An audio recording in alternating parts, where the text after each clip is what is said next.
So today we're going to look at Judaism's approach to see what is the long-term plan for humanity and for the world at large. And so we start with a bit of a negative look, perhaps, but then we'll take a deeper look and see how we explain this. But let's see what the Talmud says about the future, what the world is going to be like in the future. Amar Rav Katina. Rav Katina said, the world will exist for 6,000 years, and the next 1,000 years will be of destruction, as it is stated, and God alone shall exalt on that day. So, Rabbi Katina says that the world is only going to exist for 1,000 years. After 1,000 years, we are going to experience an entire millennia, 1,000 years of destruction. He's describing an apocalypse. The world is going to come to an end, and all we're going to have is a destruction, which seems like a very odd idea to talk about as a Jew, right? It doesn't seem to fit with everything we know about the world and about our mission in the world. In fact, the Jews were called the Israelites, Bnei Yisrael, the children of Israel. What does the children of Israel mean? Children of Israel is referring to our forefather Jacob. Jacob, as we know the story, Jacob had a meeting with an angel in the middle of the night, and they had a battle. They wrestled it out until eventually Yaakov held down the angel, and he forced the angel to give him a blessing. And the angel at that time told him that your name is going to be called no longer Yaakov, Jacob, rather it's going to be called Yisrael. You're going to be called Israel. Why? You have struggled with a spiritual being and triumphed, which is the meaning of the name Yisrael. And this is the mission of the Jewish people.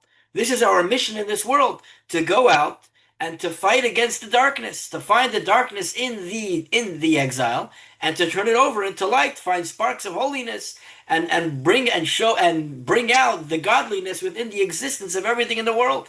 Be a light unto the nations. And here you're saying that after 6,000 years, it's all going to be destroyed. It's all going to disappear. What's the purpose of it all? What's the point?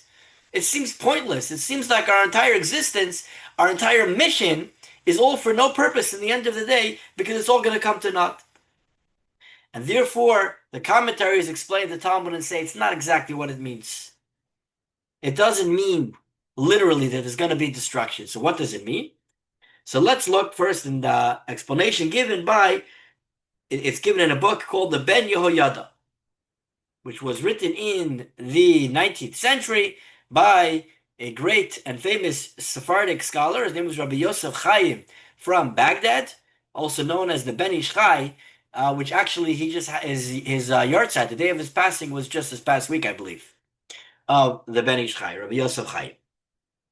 And he says as follows: the intention is not that there will be a destruction and desolation, God forbid, but rather the nature and matter that exists during the 6,000 years will be destroyed.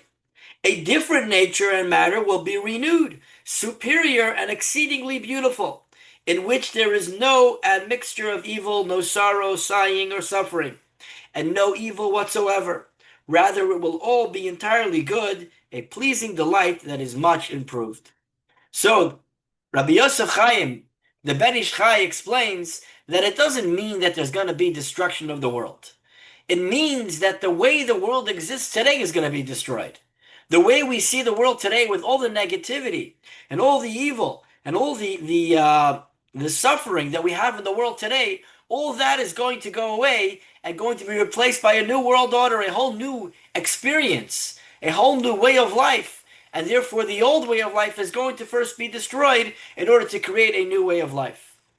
And this is how it's explained by many other commentators and Kabbalah. In different ways, it's explained the same idea in different words and different ways of saying it.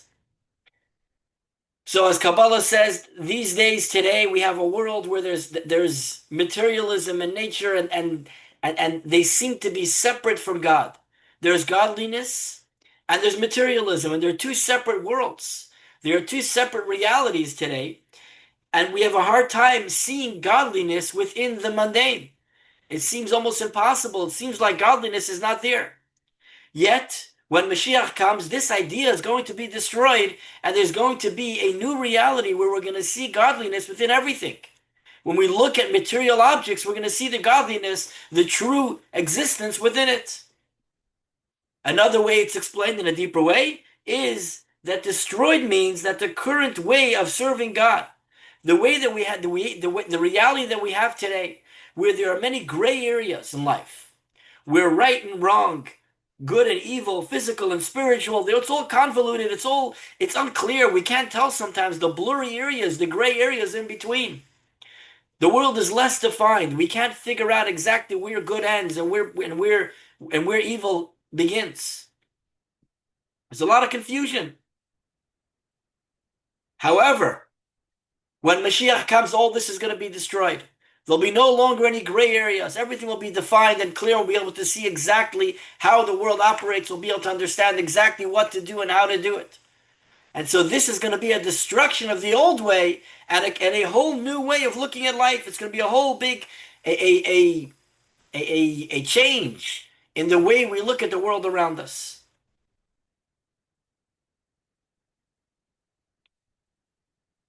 In other words, the world itself is going to change. Reality is going to change. And so if reality changes, if the world around us changes, we must change as well. We're going to have to adapt to this new reality. We're going to have, our journey is going to be changed based on the realities of the world. We're going to be working with a different world, and we're going to have a different way of serving God in this new world. And so the question is, what is going to happen? What is this going to look like? We need a little bit more information about this experience, what to expect, what is going to happen at the end of the 6,000 years of Galut, and as we come to the first 1,000 years of the first millennia of the redemption after the world, as we know it comes to an end. And so we look at the writings of Rabbi Yehuda Chayot, who is a 15th century Spanish-Italian Kabbalist, where he writes in his book Shnei Luchot HaBrit, and he says as following about the seventh millennium. Very interesting. In the seventh millennium that we mentioned, there will be no new births. And then following that, there will be a new world with births in a world that is without defilement and without the evil inclination. So now we see, hold on, there is another period following the 1,000 years. We have 6,000 years of the world today, followed by 1,000 years of this destruction, as we're still defining it. And then there's a reality post-destruction. There's a new reality that comes after this period. According to this understanding, he continues, in the 6th millennium, Mashiach will come after all souls are done with descending into bodies. And the dead will come to life again. We're going to have Tchiyat HaMesim. And therefore, in the 7th millennium, the transport of souls from the spiritual to the physical worlds will cease. And there will be no new souls in the world for that entire millennium. For the attribute of Shabbat, because we have, right, the 6,000 years is the 6 days of the week, the next 1,000 years is the equivalent of Shabbat, will ascend to receive new pure worlds, and after receiving them, will transport them down in purity and holiness. So as he's describing here, that you have, after the 6,000 years, all the souls are going to be depleted. Every soul will have come down and had its journey in this world. There'll be no new souls. There'll be nothing new to happen. Once all the souls have completed their journey, all the souls that have passed will come back, and we'll all be here together. One big happy family. All the souls that ever existed are all going to be here, and we're going to be done. There's no new births, because all the souls are here already. We've finished the mission. There's nothing more to be created, and there will be no new births during that period. But then, after that period is over, once we finish the 7th millennium, then we're going to enter a new era, a new world where once again there's going to be new births. There's going to be births into a new reality, into a whole new world that is going to be existing at that time. The Tzemach Tzedek, the third Chabad Rebbe, Rabbi Menachem Mendel, he takes this a little bit further and explains even more what the Shalah is telling us here. He says as follows: so too the aspect of one millennium of destruction is an intermediary era between the times of Mashiach and the aspect that is above the level of one in destruction that will come afterwards. So this 1,000 years is merely an intermediary period. It doesn't mean after the 6,000 years we're done. Because why would it say 1,000 years of destruction? It means after the 1,000 years, there's a next step. Because the 1,000 years, that destruction period, is merely an in between when we finish one project and we're starting the next project. It's an in between the two worlds. It's a time in between where things are still in in uh, in the process, as we'll explain further. So how does the world end? What is the end of the world? Where does it all come to its close? The answer is it doesn't. God doesn't come to a close. God is infinite. God goes on forever. And so many people describe, many people explain that so too the world, which is God's creation, God's world, will also continue forever. Just like God is here forever, his creation, the world, is going to forever continue. And so there in between, there is that 1,000 years period in between, which is going to be a construction period. There is going to be a renovation going on.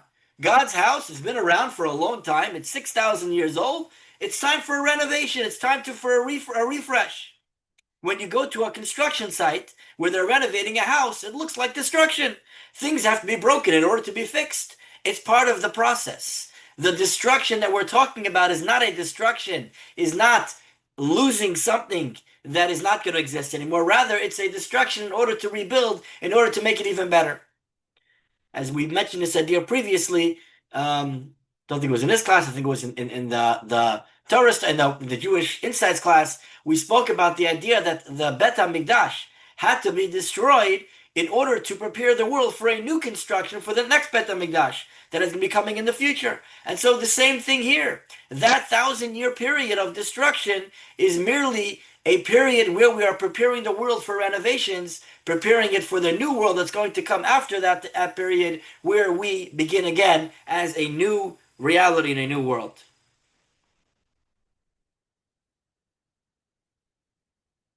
And so again, we said there's two ways of looking at the world. The Rambam says that just like God is infinite, the world is infinite as well. The world is going to exist forever. There is no apocalypse. There is no end to time. There is no time where the world no longer exists. It's going to be here forever. Others, however, disagree with the Rambam. They say no. Maimonides, yes, God is infinite, but God is the only one who's infinite. There can be nothing that is infinite but God himself. And therefore, if everything has an end, including the world itself. Chassidut takes these two ideas and brings them together and says they're both correct, they're both true in a different sense. Like the Kabbalists say, the world must come to an end, the world will come to an end in its current state. After 6,000 years of being in this current state, we go through 1,000 years of, as we said, a construction period, a remodeling. And then we come to a new world, a new creation, a new being, a whole new existence. And that existence will last forever. And so the world will exist at all times. But it's going to go through a transition. There's going to be an in-between. There's going to be a time where the old reality is no longer the case, but the new reality is still coming around.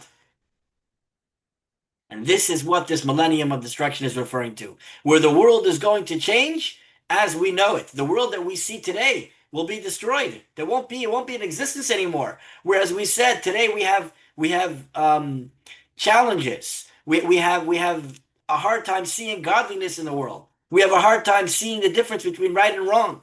We have a hard time seeing the lines between good and evil. And today there are distractions. There are things. There are challenges that we have. We have challenges that we deal with in life. All that is going to be removed. The suffering, the sorrow, all that won't exist anymore. We're going to come to a new reality where all that is removed from the life, is removed from the world, and it'll be a new reality of only enjoyment, only pleasure in godliness, pleasure in connecting with godliness, which will be recognized in the world around us. It will be a beautiful time, a time where we will know that it's not that we have to bring God into the mundane world. Rather, we have to reveal God is already here. God, this is a godly world, and merely the mundane world is trying to cover it up. And we're going to see how the curtains are going to part, and we're going to see right through it, and we will see the godliness within every bit of creation. Now today, this construction period hasn't started yet. We haven't begun to remodel yet. We're still preparing for this project. Today, we're still living in a reality where the mundane world does stand strong in front of us, and it is blocking out the godliness within the world. But when we live our lives in a way that we can recognize, where we recognize that everything that we see in this world is really godliness, when we live with that reality in our lives, this will bring us to the reality that we're talking about, the true reality, the reality where we experience this new world order, this whole new understanding of life itself, where we have a world without any suffering, without any challenges. It's a world with pure godliness revelation. May it come speedily in our days. Amen.